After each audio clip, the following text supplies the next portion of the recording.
some recession in order to come out and get the economy back going again. So I put up and I save, I sacrifice. When I could have spent what everybody else did, not me, brother, I put up and I saved. Because I want to be able to lay back and I want to be comfortable one day when trouble came on everybody else. But it can't redeem your soul. See, a lot of these things people use, the wisdom, the time they'll use to try to find these investments and other things they do, a lot of this stuff will come back and it'll haunt you when it comes to your spiritual walk. That's true. When you're not where you need to be with God spiritually, these things will hurt you later. Because you know when he look at everything you do, everything you invest your time, your love in, God watching you. That's why he said, behold, the eyes of the Lord in every place.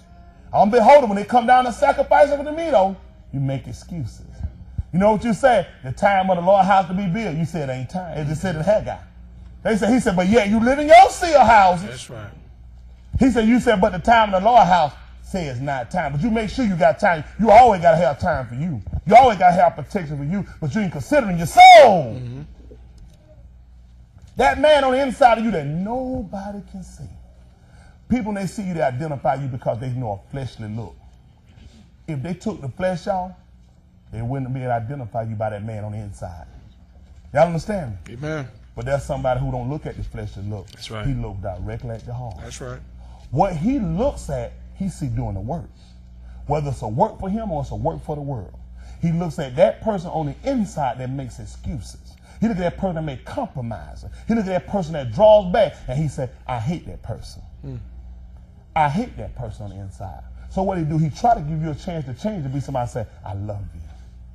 I acknowledge you. When you speak, I'll answer. You call on me in the day of trouble, I'll deliver.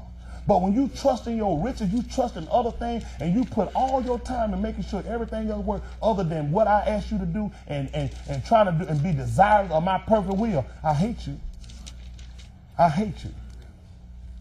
I know you look in the mirror and say, I know the Lord loves me, but I hate you. I hate the very way you reason, you ration things out, and you think you're justified in my sight. I hate you.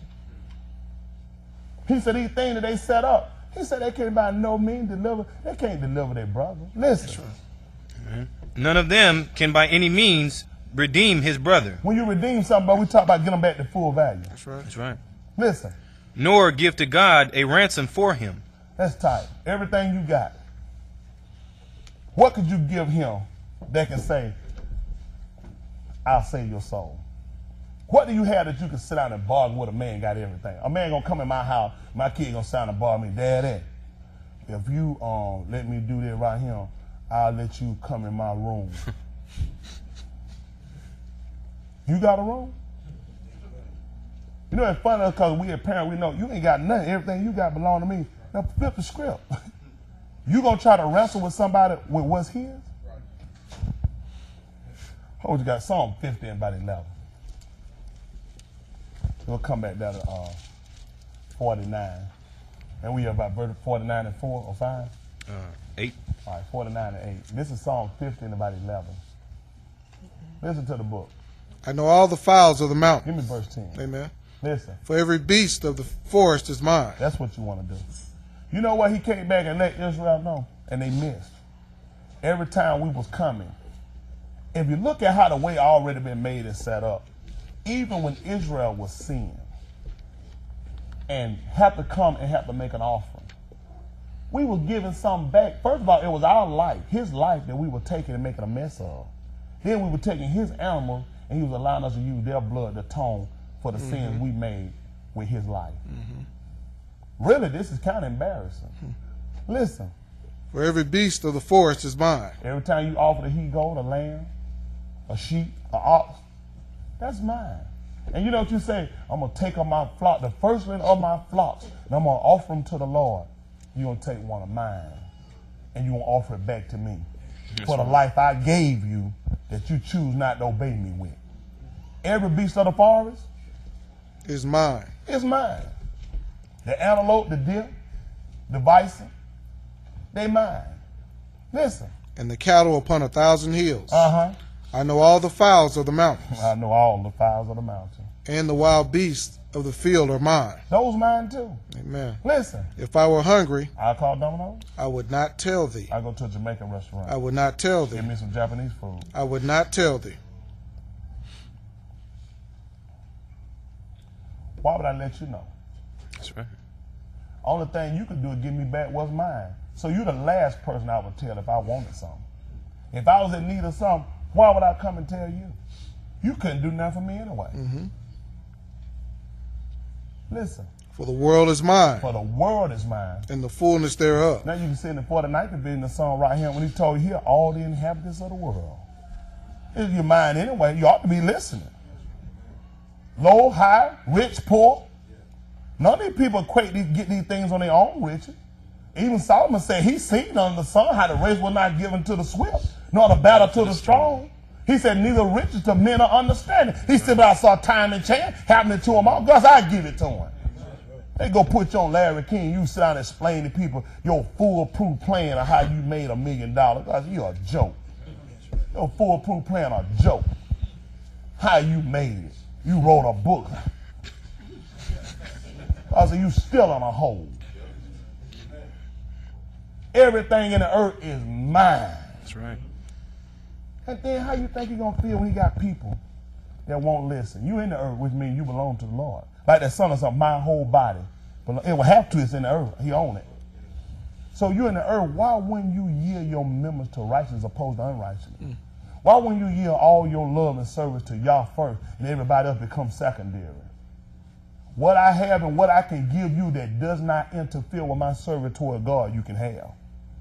What you ask me to do for you or go with you or let you possess from me and it causes to be a hindrance with y'all, you can forget it. That's the mentality we got to have. Amen. Listen. At the 49th division of Psalm at verse 8. Amen. Listen. I'm going to get ready to let y'all go. Y'all pray for me. Amen. Listen. For the redemption of their soul is precious. You don't even realize that. Did you know that? Did you know that? The redemption of your soul is precious. It was so precious, there was absolutely nothing else that could atone, redeem you but his son. He made you to be a lot more precious than what you go out and demonstrate or what you give to the world or you illustrate to the world. He said, when I made you, I specifically set you up that nothing else could redeem you to let you know how precious it was. That's why they put the price of gold so high. You know why? It's precious. That's why when men see it, they fight for it and kill for it and try to harbor and put it up. It's precious. They put a high price on it. Guess what God said? I put a high price on you. That's right. I made sure nothing else could do it. When I designed you, I perfectly made you that way. There was no other way for you to be fixed. You that precious. They got certain things that take an expert to come in and fix. Isn't that right? A specialist to come in and fix. Guess what? He got it. Your soul. Everybody can't fix that. Everybody can't redeem it. Only one man can do it, and he's gone. But he left an avenue. He left an opening for every man and woman that want to be saved of a willing mind that's fervent, that wants to be effectual in their living. They want to have an earnest mind that they can get back to him. He still left the communication open. Sometimes it was like the ice cream man. Once you hear that ding-a-ling-ling, you got too late, he gone. Ain't nobody buy you no ice cream, you get out. We buy that liquor, I got an ice cream, I got an ice cream. You be like, man, I missed it. Y'all remember that? Who remember that ice cream man go? You like, man, y'all didn't get me one. The little push-up and that little spaceship, the red, white, and blue. Oh! Red, white, and blue. You didn't get me one? You know I wanted one. And then they said that, then they stick their old red and blue tongue at you. God, snatch it out your mouth.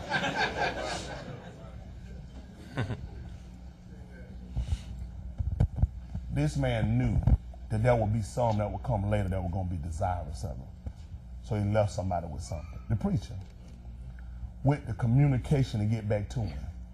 That could allow you to come in possession to the same thing. Because he said their soul is so precious, it can't be redeemed with corruptible things. Listen to the book. For the redemption of their soul, For the redemption of the soul is precious, is precious. and it ceaseth not. And it do what? It ceases not, Uh-huh. that he should still live forever, and not see corruption. Uh-huh.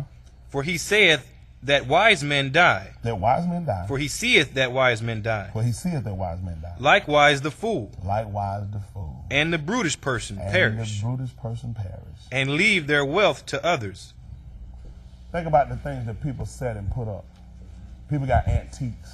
Why the antiques? They've been passed down. They got some age and time on it. He said he even realized that the wise man